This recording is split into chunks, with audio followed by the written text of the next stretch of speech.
Ikea-Nomics, let's cash in. Finance for the everyday millennial. Hard charging solutions. We provide an accelerant in the journey towards financial independence. Welcome back to Cash In with Cassian, the financial forum for young professionals. You've probably heard a time or two that being cheap never pays off. Often you'll hear this when you're considering whether to buy an inexpensive item or pay up for the luxury version. Today, I'll explain how sometimes being cheap can pay off and tell you what you should really consider when purchasing an item. Before we start, if you want to get a handle on your personal finances, open an account with RINO INVEST today. By opening a Club RINO Plus account, you will have access to a wealth of resources for financial success. From a net worth tracker to checklists, handouts, our reading list, courses, an educational portal, and a forum to speak with other RINOs. Go down to the description of this video and click on the Open an Account link. Also, please subscribe to the channel if you haven't done so already. It really helps us continue to deliver awesome content like this. All right. When you're considering whether to buy an inexpensive item or to buy the luxury version of that item, what you should really be doing is weighing the costs and benefits of each. Often, the trade-off you'll be making here is between price and quality. If you want to learn more about trade-offs, click the link you see on your screen now.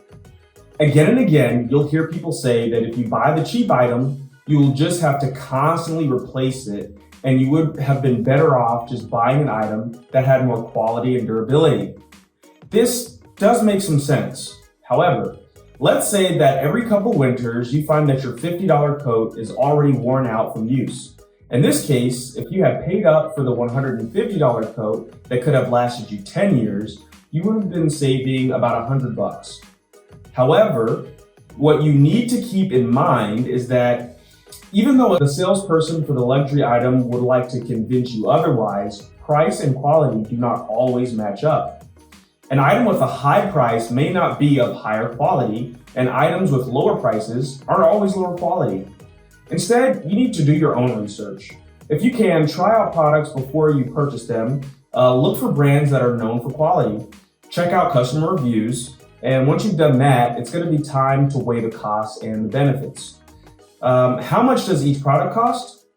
How long does it seem that the product will last?